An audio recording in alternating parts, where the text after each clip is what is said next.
Good morning everyone. Plasma science academy की online classes में आपका स्वागत है। मैंने आपको रासायनिक बलगतिकी में अभिक्रिया का वेग और अभिक्रिया वेग किस प्रकार से लिखा जाता है वो उसके बारे में मैंने आपको बता दिया था। ठीक है, अब अपना आगे का जो टॉपिक है वो है अभिक्रिया वेग को प्रभावित करने वाले कारक, अर्थात रासायनिक अभिक्रिया के वेग को कौन कौन से कारक प्रभावित करते हैं उसके बारे में अपन अध्ययन करेंगे। तो देखिए, नंबर 1 अभिक्रिया के वेग को प्रभावित करने वाले कारक में नंबर 1 आता है सांद्रता, क्रिया कारक की सांद्रता। क्रिया कारक की सांद्रता। तो देखिए, कक्षा 11 के अंदर अपन ने पढ़ा था द्रव्य अनुपाती क्रिया नियम, गुलबर्ग और बागे ने दिया था। उसमें बताया था कि जो रासायनिक अभिक्रिया का वेग होता है वो क्रिया कारक की सांद्रता के समानुपाती होता है, अर्थात क्रिया कारक की सांद्रता जितनी ज़्यादा होगी उत्पाद की सांद्रता उतनी ही अधिक बनेगी और अभिक्रिया का वेग भी उतना ही अधिक होगा। इसका मतलब इसमें तो क्या हो जाएगा, रेट प्रोपोर्शनल टू सांद्रता, रेट प्रोपोर्शनल टू सांद्रता। ठीक है, तो रासायनिक अभिक्रिया का वेग क्रिया कारक पदार्थ की सांद्रता के समानुपाती होता है। दूसरा आ जाता है अपना क्रिया कारक की सांद्रता के बाद में अब ले लो ताप का प्रभाव। ताप का प्रभाव, अब देखिए अभिक्रियाएं दो प्रकार की होती है, ये अपन जानते हैं। एक तो वो अभिक्रियाएं जब कोई अभिक्रिया संपन्न होती है और उसमें ऊष्मा बाहर निकलती है, उसे ऊष्माक्षेपी अभिक्रिया कहते हैं। सीधी सी बात यह कि जिस अभिक्रिया में ऊष्मा अपन को निकलती है वहाँ अपन को ताप देने की आवश्यकता नहीं है, कहने का मतलब ताप को कम करना पड़ेगा। अर्थात ऊष्माक्षेपी अभिक्रियाओं में जो अभिक्रिया का जो वेग है, अभिक्रिया का जो वेग है वो ताप के व्युत्क्रमानुपाती होता है।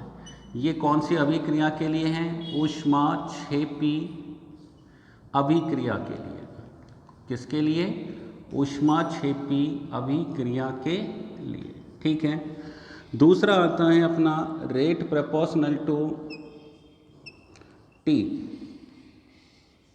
ये कौन सी अभिक्रिया के लिए है? ऊष्माशोषी अभिक्रिया के लिए, ऊष्माशोषी अभिक्रिया के लिए। तो ध्यान रखना, जिन अभिक्रियाओं में ऊष्मा देनी पड़ती हैं या जो अभिक्रियाएं ऊष्मा की उपस्थिति में संपन्न होती हैं वो ऊष्माशोषी अभिक्रियाएं कहलाती है। ठीक है, तो ध्यान रखना ऊष्माशोषी अभिक्रियाओं में ताप का मान बढ़ाने पर अभिक्रिया का वेग बढ़ेगा और ऊष्माक्षेपी अभिक्रियाओं में ताप का मान घटाने पर अभिक्रिया का वेग बढ़ेगा। ये हो गया आपका क्रिया कारक की सांद्रता और दूसरा हो गया ताप का प्रभाव। अब तीसरा नंबर जो आता है वो है दाब का प्रभाव। किसका? प्रेशर, दाब का प्रभाव। दाब का प्रभाव अपन जानते हैं जैसे ठोस है या द्रव है, दाब बढ़ाने पर या घटाने पर कोई फर्क नहीं पड़ता, लेकिन जो अभिक्रियाएं गैस होती है उन पर दाब बढ़ाने या घटाने का प्रभाव पड़ता है, क्योंकि गैसों पर यदि दाब लगाया जाएगा तो आयतन में कमी हो जाएगी, दाब का मान कम किया जाएगा तो आयतन में वृद्धि हो जाती है। तो इस चीज़ को अपन को ध्यान रखना है कि जो दाब होता है वो आयतन के व्युत्क्रमानुपाती होता है। कहने का मतलब दाब बढ़ेगा तो आयतन में क्या हो जाएगी? कमी। अब जैसे अपन अभिक्रिया देखते हैं, कोई भी N2 plus 3H2 equal to 2NH3, N2 plus 3H2 equal to 2NH3, ये अभिक्रिया है जिसमें नाइट्रोजन भी गैस हैं, ये भी गैस हैं और अमोनिया भी गैस है। यहाँ देखो दोनों गैसें अलग अलग है तो आयतन कैसा होगा? अधिक। यहाँ आयतन कैसा होगा? अधिक होगा। और यहाँ आप देखो यहाँ आयतन क्या हो जाएगा? कम। क्या हो जाएगा? कम।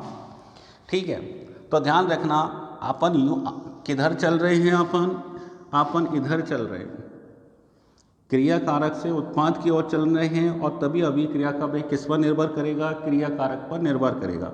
तो यहाँ देखो क्रिया कारक गैस है और दोनों गैसें अलग अलग है तो आयतन अधिक होता है, गैसें जुड़ जाती है तो आयतन में क्या हो जाती है? कमी हो जाती है। क्या हो जाती है? कमी हो जाती है। तो अपन को सोचो आगे की ओर चलना है तो आयतन में क्या होनी चाहिए, कमी होनी चाहिए, और आयतन में कमी करने के लिए दाब का मान बढ़ाना पड़ेगा। मतलब इस अभिक्रिया में दाब का मान अधिक होगा। अधिक करने पर रेट बढ़ेगा। क्या बढ़ेगा? रेट बढ़ेगा। मतलब इस अभिक्रिया में जो होगा वो होगा रेट प्रोपोर्शनल टू प्रेशर।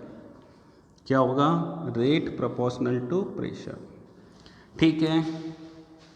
अब अपन माना दूसरी अभिक्रिया देखिए। दूसरी अभिक्रिया देखो यहाँ PCl5 equal to PCl3 plus Cl2। यहाँ देख लो ये गैस और ये भी गैस। ठीक है। अब अपन आयतन की बात करें, यहाँ V बराबर कम है, ये अलग अलग हो जाती है तो B बराबर अधिक हो जाता है। और अपन जानते हैं B बराबर अधिक। अब अपन को कहाँ जाना है? अधिक की ओर। अधिक करने के लिए अपन को क्या करना पड़ेगा? दाब का मान कम करना पड़ेगा। तो बताओ यहाँ क्या हो जाएगा? Rate proportional to 1/P। Rate proportional to 1/P। तो आप यहाँ देखो जो यहाँ आयतन में कमी होनी चाहिए तब अभिक्रिया का वेग बढ़ेगा। आयतन में कमी करने के लिए दाब बढ़ाएंगे, और यहाँ देखो आयतन बढ़ना चाहिए और आयतन को बढ़ाने के लिए दाब का मान कम करना पड़ेगा। क्या करना पड़ेगा? कम करना पड़ेगा। इसलिए रासायनिक अभिक्रिया का वेग दाब के क्या हो जाएगा? व्युत्क्रमानुपाती हो जाएगा। तो ये है दाब का प्रभाव। ठीक है। हाँ, तो अब देखो चौथा पॉइंट है विकिरण का प्रभाव। विकिरण मतलब जानते हो फोटोन जिन्हें अपन कहते हैं, या किरणें मान लो।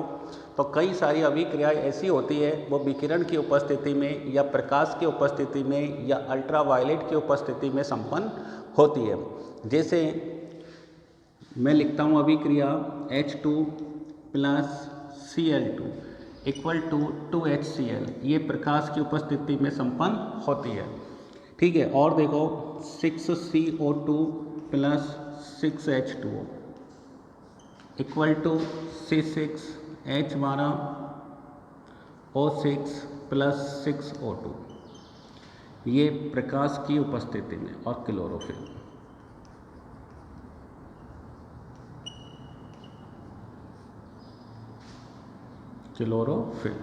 तो देखो ये प्रकाश संश्लेषण अभिक्रियाएं। कौन सी अभिक्रियाएं? ये प्रकाश संश्लेषण अभिक्रियाएं जिसमें भोजन का निर्माण होता है। ठीक है। वायुमंडल से कार्बन डाइऑक्साइड ली जाती है, भूमि से जल लिया जाता है जड़ों के द्वारा, सूर्य की लाइट ली जाती है, और पत्तियों में जो हरे रंग का जो पिगमेंट होता है वो क्लोरोफिल कहलाता है। ठीक है। ये चारों मिलकर भोजन का निर्माण करता है। ये चारों चीज़ जिस जगह पर पाई जाती है या जिसके भीतर भी पाई जाती है वो भोजन बना सकता है। ठीक है ना। और ये चारों की चारों चीज़ों किस में पाई जाएगी? पौधे में पाई जाती है, क्योंकि पौधे में कौन होता है? क्लोरोफिल होता है। ये तीन चीज़ तो अपन को कहीं से भी मिल जाएगी, लेकिन जो क्लोरोफिल है इसमें मेन कंटेन होता है। इसी की उपस्थिति में ये अभिक्रिया संपन्न होती है। इसे प्रकाश संश्लेषण अभिक्रिया कहते हैं। तो ध्यान रखना, जो अभिक्रियाएं विकिरण की उपस्थिति में संपन्न होती हैं उन अभिक्रिया या वो अभिक्रियाएं बहुत अधिक तीव्र गति से संपन्न होती है, अर्थात विकिरण की उपस्थिति में उनका वेग काफ़ी अधिक होता है। पांचवा जो पॉइंट आता है वो मेन पॉइंट है जिसे अपन कहते हैं उत्प्रेरक का प्रभाव। ये ध्यान रखना, उत्प्रेरक क्या करता है? अभिक्रिया के वेग पर उत्प्रेरक के प्रभाव को समझाइए। कई बार ये सवाल पूछ लिया गया है। तो देखो आप, जैसे ये अपन ने, ये क्या हो गई? रेट, अभिक्रिया का वेग, और ये हो गया अपना P, पोटेंशियल एनर्जी, स्थितिज ऊर्जा। और ये अपन ने एक ऊष्माक्षेपी अभिक्रिया का ग्राफ बना दिया। ये हो गए रिएक्टेंट और ये हो गए प्रोडक्ट। ये हो गया रिएक्टेंट और ये हो गया प्रोडक्ट। ठीक है। यहाँ से यहाँ तक अपन बात करें तो ये हो गई E1 एक्टिवेशन एनर्जी, ये है उत्प्रेरक की अनुपस्थिति में, उत्प्रेरक की अनुपस्थिति में, ठीक है, अनुपस्थिति में, उत्प्रेरक की अनुपस्थिति में रिएक्टेंट से क्या बन रहा है, प्रोडक्ट बन रहा है। और ध्यान रखना कोई भी रिएक्शन प्रोडक्ट में या कोई भी रिएक्शन में रिएक्टेंट प्रोडक्ट में तब तक चेंज नहीं हो सकते जब तक वो इस चोटी को पार नहीं कर लेते, और इस चोटी का नाम है शिखर कहते हैं इसको, जिसपे सक्रिय संकुल का निर्माण होता है, ऊर्जा अवरोध भी कहलाती है, ठीक है। तो यहाँ पर एक संक्रमण अवस्था का निर्माण होता है जिसे अपन सक्रिय संकुल भी कह देते हैं। तो ठीक है, तो जब तक रिएक्टेंट इस चोटी पर नहीं पहुँच पाएंगे तब तक ये प्रोडक्ट में चेंज नहीं होते। तो इस ऊर्जा अवरोध और रिएक्टेंट के बीच या सक्रिय संकुल और रिएक्टेंट के बीच जो ऊर्जा का डिफरेंस होता है वो सक्रियण एनर्जी कहलाती है। अब उत्प्रेरक क्या करता है कि इस चोटी की जो है ऊंचाई है, इस ऊंचाई को कम कर देता है। क्या कर देता है? इस चोटी की ऊंचाई को क्या कर देता है? कम कर देता है। तो पहले तो देखो अनुपस्थिति में अपन रिएक्टेंट को यहाँ चढ़ना पड़ता था, यहाँ चढ़ने पर ही वो प्रोडक्ट में बदलते थे। लेकिन अब अपन ने लिख दिया उत्प्रेरक की उपस्थिति में, उत्प्रेरक की उपस्थिति में। तो उत्प्रेरक क्या करता है, ये सक्रियण ऊर्जा थी, अब यहाँ से यहाँ तक की सक्रियण ऊर्जा कितनी हो गई? E2। कितनी हो गई? E2। तो यहाँ E1 का मान ज़्यादा है और E2 का मान कम है। तो ये जो उत्प्रेरक क्या करता है, जो E2 है इसे क्या कर देता है? कम कर देता है। क्या कर देता है? कम कर देता है, अर्थात सक्रियण ऊर्जा या एक्टिवेशन एनर्जी को कम कर देता है, जिससे अभिक्रिया शीघ्र संपन्न हो जाती है, अर्थात रिएक्टेंट प्रोडक्ट में चेंज हो जाते हैं। ठीक है, तो ये है उत्प्रेरक का प्रभाव, अर्थात उत्प्रेरक की उपस्थिति में अभिक्रिया का वेग बढ़ जाता है। और लास्ट देखो जो 5वां नंबर है वो है क्रिया कारक का सतही क्षेत्रफल। क्रिया कारक का सतही क्षेत्रफल, ठीक है। तो कई जो विषमांगी जो अभिक्रियाएं होती है, विषमांगी उत्प्रेरण जो अभिक्रियाएं होती हैं वो क्रिया कारक की सतह पर संपन्न होती है।